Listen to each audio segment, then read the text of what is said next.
Hello friends, welcome everybody. आज का हमारा टॉपिक है इंटरनेशनल बिजनेस का थ्योरीज ऑफ इंटरनेशनल ट्रेड।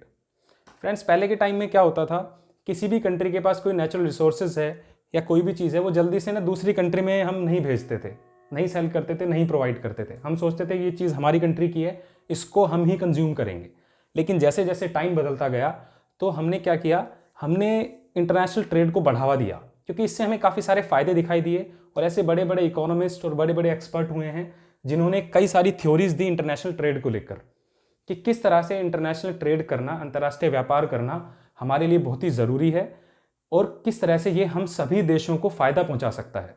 जैसे मान लो कोई भी कंट्री है, वहाँ पर कोई भी चीज़ है, मान लो कोई नेचुरल रिसोर्स है किसी कंट्री में, तो वो हो सकता है इतनी ज़्यादा मात्रा में है कि वहाँ के लोग उसको यूज़ ही नहीं कर सकते, कंज्यूम ही नहीं कर सकते। तो इससे अच्छा है कि वो सामान हम दूसरी कंट्री को प्रोवाइड कर दें।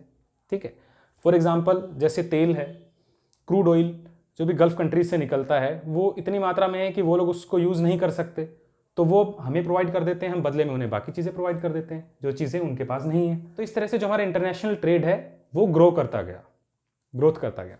तो आइए अब हम एक एक करके थ्योरीज पढ़ते हैं। देखिए, सबसे पहली थ्योरी है आपकी, जिसका नाम है मर्केंटाइलिज्म। और आपको ध्यान रखना है, इसका एक दूसरा नाम भी है जिसको हम बोलते हैं कोलबर्टिज्म। ये एग्जाम में पूछा जा सकता है। मर्केंटाइलिज्म थ्योरी में क्या होता था फ्रेंड्स, कि यहां पर ना हम गोल्ड की तरफ बहुत ज़्यादा ध्यान देते थे।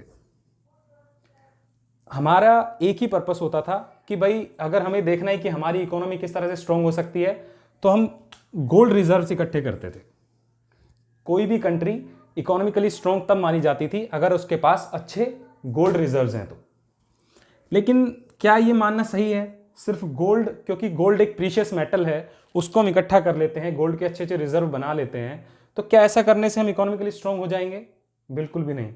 इस थ्योरी की सबसे बड़ी ड्रॉबैक ही है, ना तो ये देखता है कि हमारे पास लैंड रिसोर्सेज किस तरह के हैं, ना हम इसमें ये देख रहे हैं कि हमारे पास स्किल्ड वर्कफोर्स है भी कि नहीं है, ना ये देख रहा है कि हमारे पास जो नेचुरल रिसोर्सेज हैं वो ठीक से हैं भी या नहीं है। हो सकता है आपके पास ये सब नहीं है कुछ भी, लेकिन गोल्ड रिजर्व बहुत ज़्यादा है, तो हम क्या आपको इकोनॉमिकली स्ट्रांग मान सकते हैं? क्या आपकी इकोनॉमी को हम स्ट्रांग मान सकते हैं? बिल्कुल भी नहीं। तो फ्रेंड्स, ये इस थ्योरी के काफ़ी सारे ड्रॉबैक्स थे, इस वजह से इस थ्योरी की काफ़ी सारी आलोचना होती है। और सबसे बड़ी प्रॉब्लम इस थ्योरी में ये है कि ना ये एक चीज़ को फॉलो करती है, एक कंसेप्ट को फॉलो करती है जिसका नाम है जीरो सम गेम। देखिए, जीरो सम गेम आपने पहले भी कहीं पर पढ़ा होगा। जीरो सम गेम का मतलब होता है कि एक का फायदा तो एक का नुकसान। ठीक है, जैसे नॉर्मली आप कोई भी गेम खेलते हैं, आप क्रिकेट का मैच देखते हैं। ठीक है, आप देखते हैं, मान लो ऑस्ट्रेलिया और इंडिया का मैच हो रहा है। ठीक है, तो आपने देखा होगा एक टीम जीतती है और एक टीम हारती है। अगर इंडिया जीत गई, ऑब्वियसली ऑस्ट्रेलिया हार जाएगी। इसे कहते हैं जीरो सम गेम, एक का फायदा तो दूसरे का नुकसान। ठीक है, तो इस तरह से हम देखते हैं। तो मर्केंटाइलिज्म थ्योरी इसी कंसेप्ट को फॉलो करती थी कि भाई कोई भी कंट्री है, वो बस ढेर सारा गोल्ड रिजर्व इकट्ठा कर लो, गोल्ड ही गोल्ड हमारे पास है तो फिर हम बहुत रिच हैं, हमारी इकोनॉमी बहुत अच्छी है, वरना हम वीक हैं। तो ये है फ्रेंड्स मर्केंटाइलिज्म थ्योरी या फिर कोलबर्टिज्म। तो फ्रेंड्स, हमारी मर्केंटाइलिज्म जो थ्योरी है ये 16th सेंचुरी में दी गई थी, और ये थ्योरी एक हमारी, और फ्रेंड्स ये हमारी एक क्लासिकल थ्योरी है जिसे 16वीं शताब्दी में दिया गया था। हमारी नेक्स्ट थ्योरी है theory of absolute advantage. Friends, ये बहुत ही इंपॉर्टेंट थ्योरी है। एक ये एब्सोल्यूट एडवांटेज थ्योरी, एक इसके बाद हम जो हम करेंगे कंपैरेटिव एडवांटेज थ्योरी। ये दोनों बहुत ही इंपॉर्टेंट है और काफ़ी सारे स्टूडेंट्स की कंप्लेंट होती है कि उन्हें ये थ्योरीज अच्छे से समझ में नहीं आती। मैं आपको प्रॉपर बहुत ईजी एग्जाम्पल के साथ समझाऊंगा, तो आपको अच्छे से ध्यान से समझना है, बिल्कुल ध्यान से सुनना है। सबसे पहले आपको ध्यान रखना है कि theory of absolute advantage Adam Smith ने दी थी 1776 में। एक बुक लिखी थी एडम स्मिथ ने, an inquiry into the nature and causes of wealth of nations. इसको बुक को शॉर्ट फॉर्म में कई बार सिर्फ वेल्थ ऑफ नेशन नाम से भी रेफर किया जाता है। तो इस थ्योरी को एडम स्मिथ ने इस बुक में दिया था। और ये जो थ्योरी है ये भी एक क्लासिकल अप्रोच है, ये भी आपको ध्यान रखना है कि ये जो थ्योरी है ये एक क्लासिकल थ्योरी है। इस थ्योरी में एडम स्मिथ ने क्या कहा था? इस थ्योरी में एडम स्मिथ ने कहा था कि हमें ज्यादा से ज्यादा इंटरनेशनल ट्रेड करना चाहिए, हमें ग्लोबलाइजेशन को बढ़ावा देना चाहिए, वैश्वीकरण को बढ़ावा देना चाहिए। हमें क्या करना चाहिए? एडम स्मिथ ने हमें बताया कि कोई भी कंट्री जिस प्रोडक्ट को बनाने में एफिशिएंट है उसे उस प्रोडक्ट को एक्सपोर्ट करना चाहिए, और जिस प्रोडक्ट को बनाने में वो इनएफिशिएंट है वो उसे इंपोर्ट करा लेना चाहिए। जैसे कि देखो, मान लीजिए दो कंट्रीज हैं, ठीक है, यहां पर हम एक एग्जांपल ले लेते हैं। एक कंट्री तो है इंडिया, ठीक है, और मान लो एक कंट्री है ब्राजील, ठीक है। अब हमें पता है कि इंडिया जो है वो कॉटन को बनाने में ज्यादा एक्सपर्ट है, ज्यादा एफिशिएंट है, ठीक है, और ब्राजील जो है ये कॉफी बनाने में एक्सपर्ट है। ब्राजील की कॉफी बहुत फेमस है। हालांकि दोनों कंट्रीज चाहे तो एक दूसरे की चीजें भी बना सकती है अपने देश में, लेकिन उसके लिए बहुत ज्यादा पैसे खर्च करने पड़ेंगे, very high cost of production हमें लगाना पड़ेगा, तब हम ऐसा कर पाएंगे, ठीक है। मान लो इंडिया चाहे कि हम कॉफी बना लें तो इसके लिए बहुत ज्यादा पैसे खर्च करने पड़ेंगे, क्योंकि हम कॉफी को बनाने में एफिशिएंट नहीं है। ब्राजील चाहे कि हम कॉटन बना ले तो ब्राजील को बहुत ज्यादा पैसे खर्च करने पड़ेंगे, क्योंकि ब्राजील तो कॉफी बनाने में एफिशिएंट है, कॉटन बनाने में एफिशिएंट नहीं है, ठीक है। अब देखो क्या है, एडम स्मिथ कहता है कि इंडिया को क्या करना चाहिए, कॉटन का एक्सपोर्ट करना चाहिए क्योंकि ये इसको बनाने में एफिशिएंट है, और ब्राजील को क्या करना चाहिए, कॉफी को एक्सपोर्ट करना चाहिए क्योंकि ये कॉफी को बनाने में एक्सपर्ट है, ठीक है। और ब्राजील को कॉटन इंपोर्ट करना चाहिए और इंडिया को कॉफी इंपोर्ट करनी चाहिए। देखिए अब हम इस एग्जांपल को डिटेल में करेंगे। ऐसा हम मान लेते हैं कि पूरी दुनिया में दो ही देश हैं, इंडिया और ब्राजील, और हम मानते हैं कि दो ही तरह के प्रोडक्ट्स हैं, ठीक है। एक प्रोडक्ट को हम ले लेते हैं कॉटन, एक प्रोडक्ट को ले लेते हैं कॉफी, ठीक है। हम मानते हैं कि हमारे पास जो रिसोर्सेज है ना, आप ऐसा मान के चलो कि इंडिया के पास भी 100 रिसोर्सेज है। आप मान के चलो इंडिया के पास 100 यूनिट ऑफ रिसोर्सेज है, 100 यूनिट है हमारे पास, ठीक है, और ब्राजील के पास भी भाई 100 ही यूनिट हमने दी है, ठीक है। अब देखो क्या करते हैं कि इंडिया जो है वो दो प्रोडक्ट बनाती है मान लो, ठीक है। अब देखो क्या है, इंडिया भी दो प्रोडक्ट बनाती है, कॉटन और कॉफी, ब्राजील भी दो प्रोडक्ट बनाती है, कॉटन और कॉफी। लेकिन इंडिया क्या है, इंडिया कॉटन को बनाने में ज्यादा एक्सपर्ट है, ठीक है। तो इंडिया क्या करती है, कॉटन को ना सिर्फ 5 यूनिट खर्च करके 1 यूनिट तैयार कर लेती है, ठीक है। इंडिया सिर्फ 5 यूनिट ऑफ रिसोर्सेज को खर्च करके 1 यूनिट कॉटन की तैयार कर देती है। वहीं पे जब इंडिया कॉफी बनाने की कोशिश करती है तो इंडिया की ना 10 यूनिट खर्च हो जाती है, ठीक है, तब वो 1 यूनिट कॉफी की बना पाती है। लेकिन ब्राजील के साथ उल्टा है, ब्राजील जब कॉटन बनाती है तो ब्राजील क्या करती है, 10 यूनिट खर्च करती है, क्योंकि ब्राजील कॉटन को बनाने में एक्सपर्ट नहीं है, एफिशिएंट नहीं है। वहीं पे ब्राजील अगर कॉफी बनाती है तो ये इस चीज में इसकी एक्सपर्टीज है, एफिशिएंट है, कॉफी बनाने में 5 यूनिट में तैयार कर देती है, ठीक है। अब दोनों कंट्रीज के पास 100 यूनिट ऑफ रिसोर्सेज है, ठीक है। आप इजी तरीके से समझने के लिए ऐसा समझ लो कि 100 रुपए दिए गए हैं दोनों कंट्रीज को कॉटन और कॉफी बनाने के लिए, ठीक है। मान लो इंडिया 5 रुपए में बना लेती है 1 यूनिट कॉटन की और 10 रुपए में बना लेती है 1 यूनिट कॉफी की, आप ऐसे अज्यूम कर लो, ठीक है। अब क्या है, अब इंडिया क्या करती है, 100 रिसोर्सेज को किस तरह से खर्च करती है, 50 रिसोर्सेज को तो कॉटन पे खर्च कर देती है और 50 को ही कॉफी पे खर्च कर देती है। सेम यही चीज हमारी ब्राजील करती है, ठीक है, आधे आधे रिसोर्सेज दोनों पे खर्च कर देती है। अब जब इंडिया कॉटन बनाएगा तो आप सोचो 50 यूनिट में कितनी कॉटन बना पाएगा, या फिर आप समझो 50 रुपए में कितनी कॉटन बना पाएगा। जब 5 रुपए में 1 यूनिट बनाता है तो 50 में ना वो 10 यूनिट बना पाएगा, ठीक है। वहीं पे इंडिया अगर कॉफी बनाता है तो वो कितनी बना पाएगा, 50 रुपए में 10 रुपए के हिसाब से 5 यूनिट बना पाएगा, क्योंकि हम एफिशिएंट है कॉटन को बनाने में। हम 50 यूनिट में ही 10 यूनिट कॉटन की बना पा रहे हैं, हम 50 रुपए में 10 यूनिट कॉटन की बना पा रहे हैं, लेकिन 50 ही रुपए में हम कॉफी की सिर्फ 5 यूनिट बना पा रहे हैं। सेम चीज ब्राजील करेगा, 50 रुपए खर्च करेगा कॉटन बनाने में तो 5 ही यूनिट बना पाएगा, वहीं पे 50 यूनिट खर्च करेगा कॉफी बनाने में तो फिर ये 10 यूनिट बना पाएगा, ठीक है। अब फ्रेंड्स जब हम इनका टोटल करते हैं तो टोटल देखो कितना प्रोडक्शन हुआ, 10 और 5 15 और 5 20 और 10 30, टोटल 30 यूनिट बनी हमारी, ठीक है। तो एडम स्मिथ ने कहा कि अगर हम इस तरह से करेंगे, सब अपना अपना प्रोडक्शन अपने आप करेंगे, चाहे वो किसी चीज में एफिशिएंट है या नहीं है, तो फिर हमें इतना फायदा नहीं होगा। अब एडम स्मिथ कहता है कि इंडिया को सिर्फ और सिर्फ कॉटन बनाने पे सारे रिसोर्सेज खर्च करने चाहिए। अगर इंडिया को कॉफी की जरूरत है तो इसे वो ब्राजील से मंगानी चाहिए, ठीक है। अब हम एडम स्मिथ की बात मान के देखते हैं कि अब हमें इससे फायदा भी होता है या नहीं। ठीक है, अब हम क्या करेंगे, एक बार के लिए मैं इसको हटा देता हूं। ठीक है, देखिए फ्रेंड्स, अब इंडिया क्या करता है, क्योंकि ये कॉटन बनाने में एक्सपर्ट है, एडम स्मिथ के हिसाब से 100 के 100 रिसोर्सेज वो कॉटन पे ही खर्च कर देगा। ठीक है, कॉफी को बनाएगा ही नहीं बिल्कुल भी, क्योंकि सारे रिसोर्स वो कॉटन पे लगा रहा है। अब जब कॉटन पे सारे रिसोर्सेज लगाएगा, पूरे 100 रुपए कॉटन पे खर्च करेगा, तो कितनी यूनिट तैयार होगी, 5 रुपए में 1 यूनिट कॉटन की तैयार कर रहा है, तो 100 रुपए में कर देगा 20 यूनिट तैयार। ठीक है, उसी तरह से ब्राजील क्या करेगा, ब्राजील कॉटन में बनाने में एफिशिएंट नहीं है, ये कॉटन को नहीं बनाएगा, ब्राजील बनाएगा सिर्फ कॉफी। अब ये पूरे 100 के 100 रिसोर्सेज कॉफी पे खर्च कर देता है, तो सेम ये कितनी बना पाएगा, 5 रुपए में 1 यूनिट तैयार करता है कॉफी की, और हमने इसको 100 रुपए दे दिए, तो ये 20 यूनिट तैयार करेगा। ठीक है, तो अब टोटल कितने रिसोर्सेज बने, 20 + 20 40। और जब हम इंटरनेशनल ट्रेड नहीं कर रहे थे, एडम स्मिथ की बात नहीं मान रहे थे, तो हम बना पा रहे थे 30 यूनिट्स, और अब बना पा रहे हैं 40 यूनिट्स। तो फ्रेंड्स, अब आप खुद सोचकर बताओ कि एडम स्मिथ की बात सही है कि नहीं है। मतलब इंटरनेशनल ट्रेड करने से तो हमें फायदा है।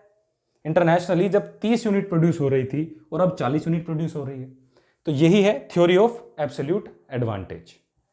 आई होप आपको अच्छे से समझ में आ गई होगी। तो फ्रेंड्स, एडम स्मिथ ने हमें बताया कि कोई भी कंट्री एब्सोल्यूट एडवांटेज कैसे गेन करती है, कैसे उसको एब्सोल्यूट एडवांटेज मिलता है। देखिए, उसने 2 चीजें बताई। एक तो हमें एब्सोल्यूट एडवांटेज मिलता है नेचुरल रिसोर्सेज से, प्राकृतिक रिसोर्सेज से हमें एब्सोल्यूट एडवांटेज मिलता है। कैसे, जैसे कि हमारी कंट्री इंडिया है। ठीक है, इंडिया में क्या है, कॉटन ज्यादा मैन्युफैक्चर होता है, या फिर आप ले लो जैसे ब्राजील है, ब्राजील में कॉफी ज्यादा मात्रा में होती है, तो ये उनके प्राकृतिक रिसोर्सेज है, ये उनके नेचुरल रिसोर्सेज है। ठीक है, तो एक तो हो गया नेचुरल रिसोर्सेज या नेचुरल एडवांटेज भी इसको हम कह सकते हैं। दूसरा एडम स्मिथ ने कहा, एक होता है एक्वायर्ड रिसोर्सेज या एक्वायर्ड एडवांटेज। और एक्वायर्ड एडवांटेज हमें कहां से मिलता है, समय के साथ साथ with the passage of time हम एक्वायर्ड रिसोर्सेज का यूज करते हैं, एक्वायर्ड एडवांटेज हमें मिलने लगता है। फ्रेंड्स, समय के साथ साथ with the passage of time हम कुछ चीजें एक्वायर कर लेते हैं। जैसे कि पहले के जमाने में तो इलेक्ट्रॉनिक वगैरह ये सब चीजें नहीं होती थी, लेकिन आज हम कहते हैं कि भाई जापान इलेक्ट्रॉनिक्स में बहुत आगे है, तो ये उसका एक एक्वायर्ड एडवांटेज है। ठीक है, तो इस तरह से हमें मिलता है एब्सोल्यूट एडवांटेज, नेचुरल रिसोर्सेज से और एक्वायर्ड रिसोर्सेज से। फ्रेंड्स, इसके अलावा एब्सोल्यूट एडवांटेज के बारे में आपको ये सब पता होना चाहिए, जैसे कि जो एब्सोल्यूट एडवांटेज थ्योरी है, ये फॉलो करती है पॉजिटिव सम गेम को। जैसे मैंने आपको ना मर्केंटाइलिज्म जब कराया था, तब आपको बताया था जीरो सम गेम, जिसमें एक का फायदा होता है तो दूसरे का नुकसान होता है। लेकिन यहां पर एडम स्मिथ ने कहा कि एब्सोल्यूट एडवांटेज पॉजिटिव सम गेम को फॉलो करती है। इसका मतलब होता है कि दोनों पार्टीज का फायदा हो रहा है। जैसा कि हमने अभी एग्जाम्पल में भी देखा, क्या हो रहा है, इंडिया का भी फायदा हो रहा है और ब्राजील का भी फायदा हो रहा है आपस में ट्रेड करने से। ये जो हमारी एब्सोल्यूट एडवांटेज थ्योरी है, ये लेसेज फेयर पॉलिसी को फॉलो करती है। लेसेज फेयर पॉलिसी ना आपने काफी जगह पर पढ़ी होगी और काफी जगह सुना भी होगा, स्पेशली आपने एचआरएम में इसको सुना होगा। लेसेज फेयर का मतलब होता है आपका नो रिस्ट्रिक्शंस, कि हम कुछ भी रिस्ट्रिक्ट नहीं कर रहे हैं। ठीक है, तो यही एडम स्मिथ ने कहा था कि भाई हम ट्रेड को रिस्ट्रिक्ट नहीं करेंगे, हमारी नेशनल बाउंड्री के अक्रॉस भी हम ट्रेड करेंगे, उसको रिस्ट्रिक्ट नहीं करेंगे। इसलिए जो हमारी एब्सोल्यूट एडवांटेज थ्योरी है वो लेसेज फेयर पॉलिसी को फॉलो करती है। तो ये आपको ध्यान में रखना है। तो फ्रेंड्स, अब हमारी नेक्स्ट थ्योरी है थ्योरी ऑफ कंपैरेटिव एडवांटेज। देखो, जैसा कि हमने लास्ट थ्योरी में पढ़ा था एब्सोल्यूट एडवांटेज में, कि कोई कंट्री जिस प्रोडक्ट को बनाने में एफिशिएंट है उसको वो एक्सपोर्ट करेगी, और जिस प्रोडक्ट को बनाने में इनएफिशिएंट है उसको वो इंपोर्ट करेगी, किसी दूसरी कंट्री से खरीद लेगी। ऐसा एडम स्मिथ ने कहा था।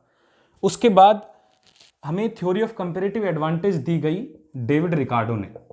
डेविड रिकार्डो ने कहा कि भाई ये बात तो ठीक है, चलो कि जो एफिशिएंट है उस प्रोडक्ट को एक्सपोर्ट कर देंगे, इनएफिशिएंट वाले को इंपोर्ट कर लेंगे। डेविड रिकार्डो ने कहा कि ऐसा भी तो हो सकता है कि कोई कंट्री बहुत सारे प्रोडक्ट्स को बनाने में, मान लो सभी प्रोडक्ट्स को बनाने में एफिशिएंट है, और कोई कंट्री सभी प्रोडक्ट्स को बनाने में इनएफिशिएंट है, तो क्या अब हमें इंटरनेशनल ट्रेड नहीं करना चाहिए?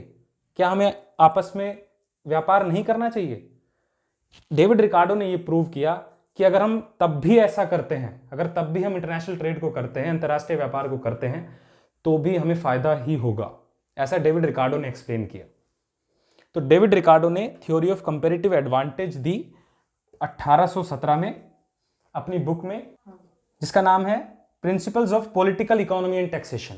इस बुक में डेविड रिकार्डो ने थ्योरी ऑफ कंपैरेटिव एडवांटेज को एक्सप्लेन किया था। और फ्रेंड्स, आपको ध्यान रखना है कि ये भी एक क्लासिकल थ्योरी है, ठीक है। तो आप इसका मतलब ध्यान से समझिए। इसका मतलब ये है कंपैरेटिव एडवांटेज थ्योरी का कि एक कंट्री सभी प्रोडक्ट्स को बनाने में एफिशिएंट है और एक कंट्री सभी प्रोडक्ट को बनाने में इनएफिशिएंट है, तो फिर आपस में ट्रेड करने से कैसे फायदा होगा, ये मैं आपको एक एग्जांपल के थ्रू समझाता हूं, ठीक है फ्रेंड्स। तो हम मान के चलते हैं कि दो कंट्रीज है, ठीक है। एक कंट्री तो हो गई हमारी इंडिया, ठीक है। दूसरी कंट्री हम मान के चलते हैं, मान लो है यूएस, यूनाइटेड स्टेट्स, ठीक है। वही सेम जैसा एग्जांपल एब्सोल्यूट एडवांटेज में लिया था, उससे मिलता जुलता एग्जांपल हम ले लेते हैं, ठीक है। इंडिया मान लो कोई भी दो प्रोडक्ट्स हैं उनको बनाती है, यूएस से भी दो ही प्रोडक्ट्स बनाती है, ठीक है। वही दोनों के पास हमने 100 रिसोर्सेज जो हैं वो दे दिए, ठीक है। अब देखिए क्या है कि इंडिया दोनों प्रोडक्ट्स को बनाने में यूएसए से ज़्यादा एफिशिएंट है, ऐसा हम मान लेते हैं। इंडिया जो है जब ए प्रोडक्ट को बनाती है तो ये ना 5 यूनिट खर्च करके बना लेती है, ठीक है। बी को बनाती है तो 4 यूनिट ऑफ रिसोर्सेज खर्च करके 1 यूनिट बी की बना लेती है। वहीं पर जो यूएसए है वो ए प्रोडक्ट को बनाने में भी 10 यूनिट खर्च करती है और बी को बनाने में भी, ठीक है। जैसे मैंने आपको बताया था, इजी तरीके से समझने के लिए आप इनको रुपए की टर्म्स में मान लो। आप ऐसे मान लो कि 100 रुपये इंडिया को दिए गए हैं और 100 रुपये यूएसए को दिए गए हैं, ठीक है। ए प्रोडक्ट को बनाने में इंडिया 5 रुपये खर्च कर देता है और बी को बनाने में 4 रुपये खर्च कर देता है, ठीक है। और यूएसए दोनों को बनाने में 10 रुपये खर्च करता है, तब 1 यूनिट तैयार करता है, ठीक है। अब हम ऐसा कर लेते हैं कि अभी कोई इंटरनेशनल ट्रेड नहीं हो रहा है, ठीक है, ऐसा मान लेते हैं। तो इंडिया क्या करता है, 50 रिसोर्स ए पे खर्च करता है और 50 ही बी पर खर्च करता है। ए पर खर्च करता है तो कितनी यूनिट तैयार होगी, 5 रुपये में 1 यूनिट बना रहा है तो 50 रुपये में बनाएगा 10 यूनिट, ठीक है। 4 रुपये में 1 यूनिट बना रहा है तो 50 रुपये में कितनी यूनिट बनाएगा, 12.5 यूनिट, ठीक है। वहीं पर यूएसए भी ऐसा करता है, 50 रुपये ए पर खर्च करता है और 50 रुपये ही बी पर खर्च करता है। 50 रुपये जब ए पर खर्च करता है तो बना रहा है 5 यूनिट और 50 ही रुपये जब बी पे खर्च करता है तो बना रहा है 5 यूनिट, ठीक है। तो टोटल कितनी यूनिट हुई, 10 और 10 20 और 12.5 32, ठीक है। तो टोटल 32.5 यूनिट हम तैयार कर रहे हैं। अब हम डेविड रिकार्डो की बात मान लेते हैं, ठीक है। देखो यहां पर क्या है, इंडिया जो है दोनों ही प्रोडक्ट को बनाने में एफिशिएंट है और यूएसए दोनों ही प्रोडक्ट को बनाने में इनएफिशिएंट है, ठीक है। तो तब हम देखना चाहते हैं कि भाई क्या ऐसा करने से भी हमें कुछ फायदा होगा, क्या ऐसा करने से भी इंटरनेशनल ट्रेड को कुछ फायदा पहुंचेगा। तो अब हम डेविड रिकार्डो की बात मान के देखते हैं कि क्या होगा, ठीक है। अब हम ऐसा करते हैं कि ये यहां से हटा देते हैं, ठीक है। अब हम ऐसा करते हैं, हम देखते हैं कि इंडिया दोनों में से किस प्रोडक्ट को बनाने में ज्यादा एफिशिएंट है, ठीक है। तो अब इंडिया जब ए प्रोडक्ट को बना रहा है तो 5 यूनिट या 5 रुपए खर्च कर रहा है और बी को बनाने में 4 यूनिट या 4 रुपए खर्च कर रहा है। इसका मतलब इंडिया जो कंट्री है वो बी को बनाने में ज्यादा एफिशिएंट है, ए से भी ज्यादा एफिशिएंट है। तो हम मान लेते हैं कि इंडिया अपने सारे रिसोर्सेज, पूरे 100 के 100 रिसोर्सेज या 100 के 100 रुपए बी को बनाने में खर्च कर देता है। तो फिर ये हो गई हमारी कितनी यूनिट, 25 यूनिट। 100 डिवाइड बाई 4 करेंगे तो इंडिया मतलब अगर सिर्फ बी को बना रहा है तो 25 यूनिट वो बना पा रहा है, ठीक है। वहीं पर अब यूएसए क्या करेगा, अब बी जो प्रोडक्ट है उसको तो इंडिया ने बना लिया, अगर यूएसए को चाहिए तो वो इंडिया से इंपोर्ट करा लेगा डेविड रिकार्डो के अनुसार, ठीक है। अब बचा ए प्रोडक्ट। अब यूएसए को क्या क्या करना चाहिए, ए प्रोडक्ट बनाना चाहिए। अब वो 100 के 100 रिसोर्सेज या 100 के 100 रुपए ए प्रोडक्ट को बनाने में खर्च कर देगा, तो कितनी यूनिट बना पाएगा, 10 यूनिट। आया ना समझ में, 100 रिसोर्सेज या 100 रुपए ए को बनाने में खर्च कर देगा, क्योंकि जब इंडिया को अगर ए प्रोडक्ट चाहिए होगा तो वो यूएसए से परचेज कर लेगा, ठीक है। अब टोटल कितना आ रहा है, 35 यूनिट्स। आया समझ में। इसका मतलब है डेविड रिकार्डो की बात भी बिल्कुल सही है, ठीक है। उसने कहा अगर एक कंट्री सभी प्रोडक्ट्स को बनाने में एफिशिएंट है और दूसरी कंट्री सभी प्रोडक्ट्स को बनाने में इनएफिशिएंट है, तब भी हमें इंटरनेशनल ट्रेड करने से फायदा होगा। ठीक है, जैसा कि हम देख रहे हैं कि जब हम इंटरनेशनल ट्रेड नहीं कर रहे थे तो 32.5 यूनिट बना रहे थे, और जब हम इंटरनेशनल ट्रेड कर रहे हैं तो हम 35 यूनिट बना रहे हैं। चाहे हमें थोड़ा ही फायदा हो रहा है, लेकिन हमारे अंतर्राष्ट्रीय व्यापार को फिर भी फायदा हो रहा है। ठीक है, आई होप आपको ये थ्योरी भी अच्छे से समझ में आई होगी। अगर आपको ये दोनों थ्योरीज अच्छे से समझ में नहीं आई है तो ये जो एग्जाम्पल्स मैंने कराए ना, आप इनको एक बार फिर से देख लो, इस वीडियो को दोबारा देख लो। फ्रेंड्स, आई होप आपको ये तीनों थ्योरी जो मैंने अभी तक कराई हैं, मैंने आपको अभी तक मर्केंटाइलिज्म, एब्सोल्यूट एडवांटेज और कंपेरेटिव एडवांटेज, ये 3 थ्योरीज कराई है। बाकी थ्योरीज हैं इंटरनेशनल ट्रेड की, वो हम अपने अगले वीडियो में करेंगे। ठीक है, आई होप आपको अच्छे से समझ में आई होगी। अगर कोई भी डाउट है या कोई भी आपको प्रॉब्लम है इन सब थ्योरीज में, तो आप मुझे कमेंट करके बता सकते हैं या हमारे डाउट सेशन में हमसे पूछ सकते हैं। Thank you friends, thanks for watching our video.